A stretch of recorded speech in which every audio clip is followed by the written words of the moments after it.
5 गुनहगारों की अनोखी सज़ा।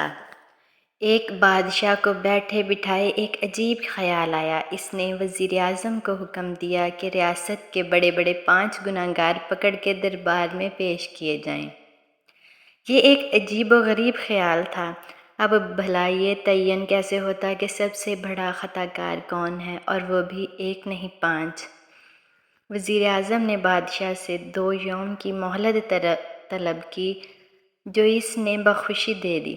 वज़ीर आज़म अपनी रहाइशगाह को लौट आया। पहला दिन तो सोच विचार में गुजर गया। वो जितना सोचता इस कदर परेशान हो जाता। अब भला वो कैसे बड़ा गुनहगार समझकर किसी को भी गिरफ्तार करवा देता। बिला आखिर सोचते सोचते इसे एक नुक्ता मिल गया। बस इसी नुक्ते को जहन में रख कर इसने अपना आइंदा का लाइहा अमल तय करना शुरू कर दिया। 2 दिन झटपट से गुजर गए। 5 बड़े गुनहगारों वाली बात अब रियासत की आवाम तक पहुंच चुकी थी। हर शख्स पारसाई का दावेदार था। गुनहगार अभी खुद को नेक ज़ाहिर कर रहे थे। आखिर वज़ीर आज़म का हुक्म था, चनाचा कोतवाल ने शहर भर के 5 बड़े गुनहगार पकड़ लिए। इन 5 गुनहगारों को देखने के लिए एक जम गफ़ीर उमड़ आया। हर कोई ये देखने को बेताब था कि आखिर रियासत की नज़र में कौन बड़ा गुनहगार है और इसका हशर क्या होगा। शाही दरबार के अंदर और महल के बाहर हजूम था। बादशाह तख्त पर बड़ा अजमान था। बादशाह के इशारे पर 5 बड़े गुनहगारों में से पहले शख्स को पेश किया गया। आलम पनाह, ये बहुत बड़ा गुनहगार है। ये खाने पीने की अशिया में मिलावट करता है। नाजायज़ मुनाफा कमाने के लिए कुछ भी कर सकता है। इसे मौत याद नहीं और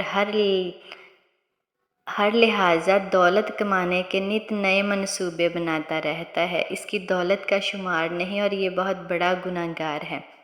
वज़ीर आज़म ने इसका तारफ़ करवाया। बादशाह ने गुस्से से इसे देखा और जेल में डालने का हुक्म दे दिया।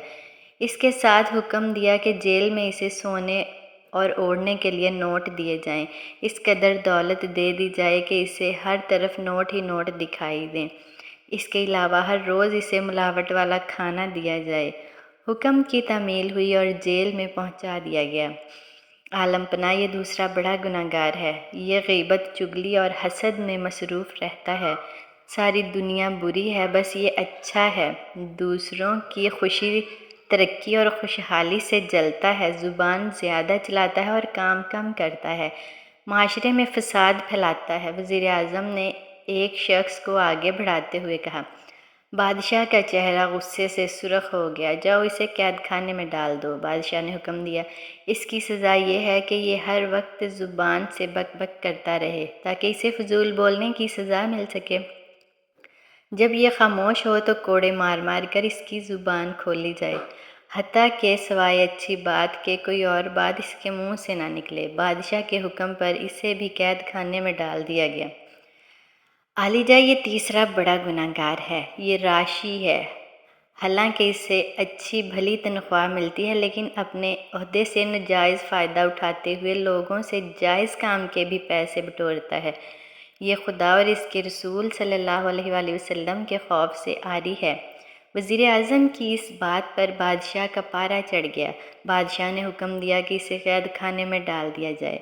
इसको इस कदर दौलत दी जाए कि वो हर वक्त नोट गिनता रहे। जब इसके हाथ नोट गिनने से थक जाएं तो हाथों पर ज़रब लगाई जाए।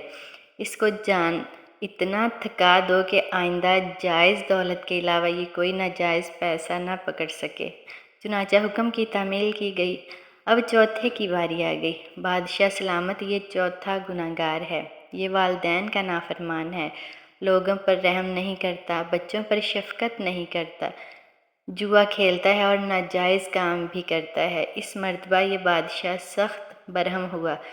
हुक्म के मुताबिक इसे जेल पहुंचा दिया गया। इसको सज़ा मिली कि रोज़ाना इसके वालिदैन इसे कैद खाने में मुलाकात करें और ये इनकी खिदमत करेगा। रोज़ाना 1000 बच्चे इससे मिलेंगे, जिनके साथ ये शफकत से पेश आएगा, और रोज़ाना लाखों रुपए इसे देकर रात को वापस ले लिए जाएंगे, ताकि जुआरी की हैसियत से इसे दौलत का गम दिया जा सके। पांचवां गुनाहगार दरबार में पेश किया गया तो हर तरफ हू का आलम था, क्योंकि ये मुल्क का मशहूर आलम था। लोग इसके इल्मी जाह और जलाल के बाइस इसकी बहुत इज्जत करते थे। मुजरमों और गुनाहगारों की फहरिस्त में इसको देखकर लोग दम बखुद रह गए। वज़ीर आज़म ने कहा, आलिजा, ये पांचवां बड़ा गुनाहगार है। ये साइंसी अलूम का माहिर है, लोगों को साइंस और साइंसी तर्ज़ ज़िंदगी के बारे में बताता है, खुद साफ़ सुथरा रहता है, किताबें शौक़ से पढ़ता है, रात दिन मताले में गर्क रहता है, लोगों को अच्छी अच्छी बातें बताता है, लोग इसकी ज़ुबानदानी से बहुत मरऊब होते हैं। अब तक वज़ीर आज़म ने ऐसी कोई बात नहीं की थी जो इसे बड़ा गुनाहगार साबित कर सके। बादशाह हैरत से सारी बात सुन रहा था। वज़ीर आज़म ने कहा, हजूर, तमाम तर अच्छी बातों के बावजूद ये शख्स खुद अपनी रोज़मर्रा ज़िंदगी में किसी साइंसी उसूल पर अमल नहीं करता। लोगों को दर्स देता है कि आकाए नामदार हज़रत मोहम्मद मुस्तफ़ा सल्लल्लाहु अलैहि वसल्लम का तर्ज़ ज़िंदगी साइंसी था, लेकिन खुद इसके ख़िलाफ़ अमल करता है। गोया इस आलम का इल्म है, अमल है नहीं। बादशाह इस मर्तबा तख़्त से उठ खड़ा हुआ। बेशक ये हमारा और हमारी कौम का सबसे बड़ा मुजरिम है। अगर आलम बेअमल हो जाए तो वो कौम कभी तरक्की नहीं कर सकती। जुआ, शराब, चोरी, बदमाशी और नाजायज़ दौलत की हवस के साथ साथ वालिदैन की नाफरमानी और हकूक़ल बाद से भी बेअतनाई की शिकायत तभी पैदा होती है कि जब किसी मुआशरे का उस्ताद कौल और फ़ेल के तसाद का शिकार हो जाए। बादशाह की निगाहें कहर आलूद हो रही थी। वज़ीर आज़म ने पूछा, अलीजा, इसके लिए क्या हुक्म है? बादशाह ने एक नज़र इस पर डाली और कहा, दूसरे गुनाहगारों को छोड़ दो और इस आलम का सर कलम कर दो, ताकि आइंदा इस मुआशरे में बेअमल लोगों बाकी ना रह सकें। बादशाह की तरफ से सज़ा के ऐलान पर दरबार पर सख्ता तारी हो गया। महल के अंदर और बाहर पहली बार इस बात को महसूस किया गया कि किसी भी माशरे की तरक्की और खुशहाली के लिए उस्ताद का किरदार क्या होना चाहिए। सज़ा मिलते ही आलम का रंग जर्द पड़ गया और इल्तिजा करने लगा, अलीजा, रहम मुझ पर इस कदर सज़ा का हुक्म ना लागू किया जाए, मुझे मोहलत दी जाए। लेकिन बादशाह टस से मस न हुआ।